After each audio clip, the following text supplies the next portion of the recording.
จะไปคิดอีกอย่างมากมายอะเนาะ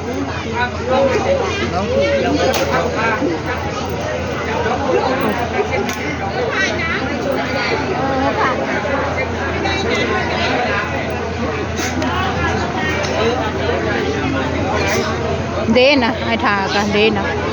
นี่เดเชื่อลายนี่หามมานี่นะเบิ่งเอาล่ะหลานเจ้านะโอ้มันวันนั้นแหละคำค่อยเลี้ยงดีเนาะพ่อก็ไปชิโร่เด้มันบ่ได้ทุกข์บ่ได้ยากคือค่ะปุ๊บยากครูขึ้นรถไปแล้วค่ะ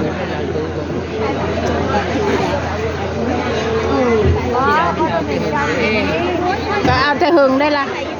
นี่เอากุญแจมาก่อนแก้ไปว่าที่บอกโอ้ข้อกับนี่ไปได้เล็กรถตัดโจ้เราไปอยู่นะไปดูแลแน่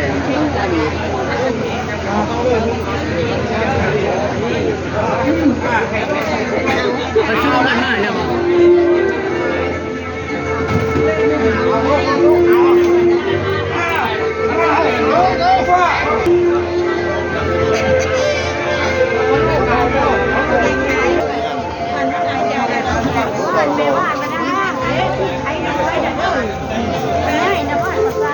บ่ได้ดอกคลิปนี่นะ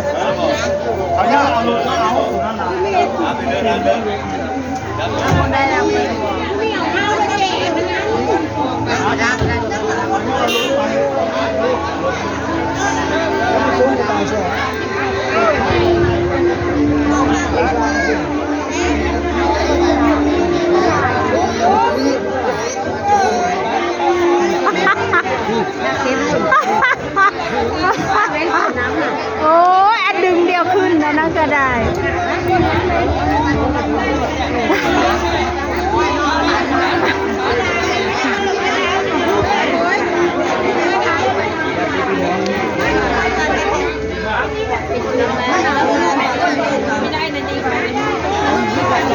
ไปละ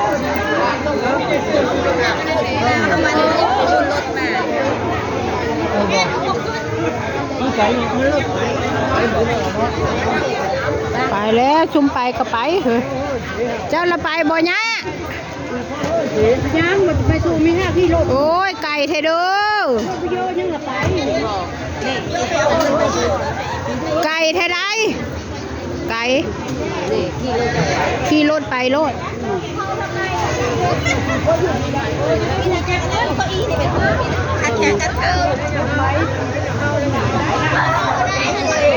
สะก้อนนั่งอยู่นี่สะก้อน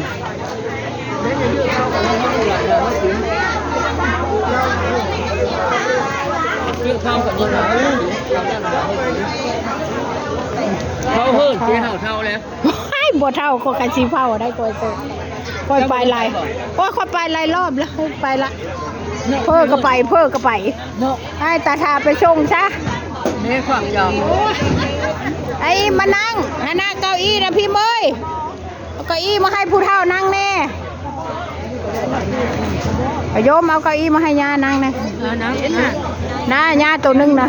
ย่าตัวนึงกินเสร็จย่าทรายนะไม่ไปแล้วเสีย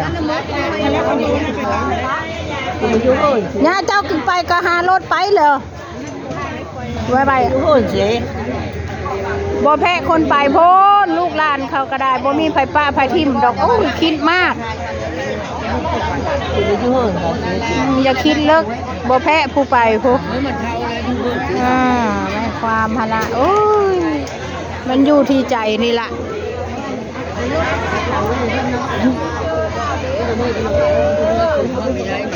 ไปบอกเพ้อไม่ไปได้เลยไม่ใช่ไม่ไปใช่ห้ามอยู่โอ้ยย่าแห้งมีให้ไปแล้วย่าชายหิมนั่งนะเจ้านั่นนะไปนั่งแม่นาโจ๊ะนะ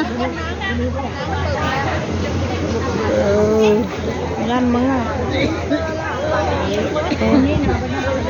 พอไปบนระเบิดทรงเสื้อเรานะไม่ระเบิดนั่นแหละเอาไปเบิกดู ฮะ เรือนี่ยากหมดแล้วไปเลย ฮะ แต่ไม่ให้พวกแม่เจ้า โอ้ยคอยแหงมือเข้าได้คอยมีเล่นลาบและล้วงบ้านเข้าจะเครือ ไม่ได้เป็นเออ เป็นการนั่งไม่ได้เป็นไม่ได้ละ มีไปละยาดอกมีไปละยาดอกก็ชุดอยู่น้ำลูกเขาเขาแล้วเนาะ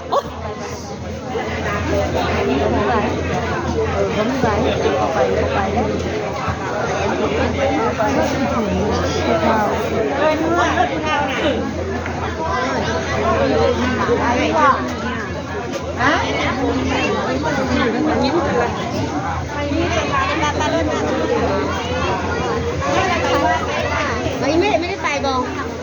ไม่ไปร้านนะรถไปเด้อ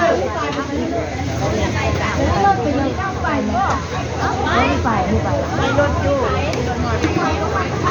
มาสักจังแหกตัวเอง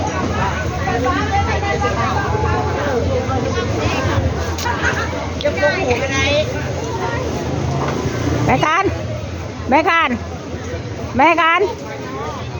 หูตึงทนายอีนายนี่ก็ได้แม่การชูน8นะเอานะแม่อายุลาวนะ80เอารถอันนั้นก็ได้ มื้อตอนนั้นน่ะได้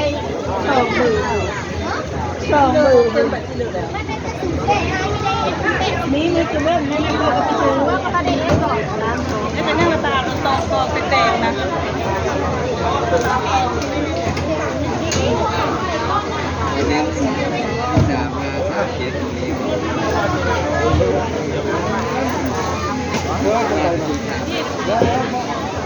ฮัลโหลฮัลโหลวะ มึงจะไปส่งเข้าแสดงได้โทษมึงจะบอก จักแล้ว เป็นเรียนนะ นี่เด้นี่ตักเอาเลยนี่ โดยไปส่งเข้าโรงพยาบาล นี่ตักเอาเลย ให้มันเขาโกงคือครับ นี่ควบไว้อยู่ตักเอาเลยลาบเริ่มนะตักเอาโลดหาถุงมาตักเอายายเอ้ย ใจแดงมีที่เลยใจแดงมีที่เลย แสดงไปเฝ้าอยู่คู่ปุ๋ยอยู่โรงพยาบาลตะง้ออยู่คู่สั่งนะเนี่ยมานี่เลยไปจะคุยที่เรื่องปุ๋ยนะเรื่องดาบเอา แล้วกูทีหลัง โอ้ยังมีมาอยู่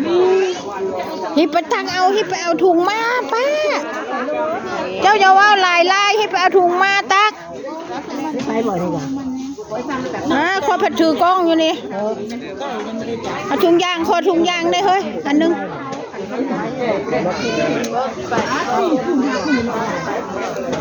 โอ้ยถุงเปล่าๆนะเอามาให้แน่ยายมาใช้น้ำส้มเอามาไปน้ำที่หลัง ชิมือแล้ววะเดี๋ยวนี้ ยังหาลังถ้วยลังบ่วงแล้วยังเมื่อยอยู่ยังพึ่ง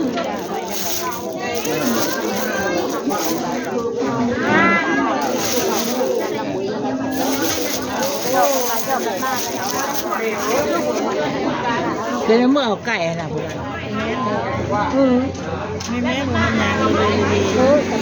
ผู้ใดว่ามือเอาไก่ผู้ใดมือเอานั่นโลนะยังบ่มือแล้ว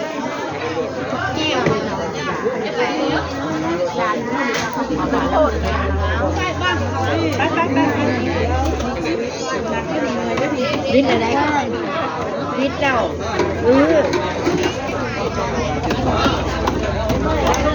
เอาไปที่รถประสานไปดังปี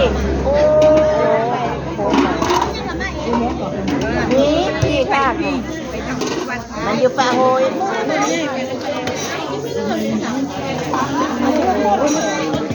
ไม่เอ็นเลยบ่เอ๊ะพะเลยน้ำหอมเอามาผู้เขาไปเลยเด็ด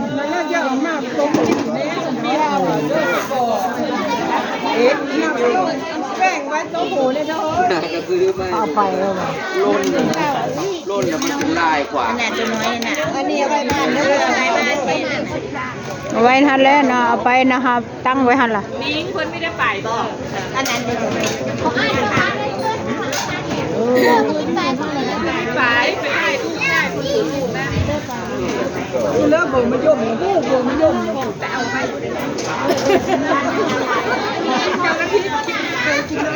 ลูกสาวเบอร์แห่งไฟเนาะผู้อื่นเพนยังว่าผู้อื่นเลย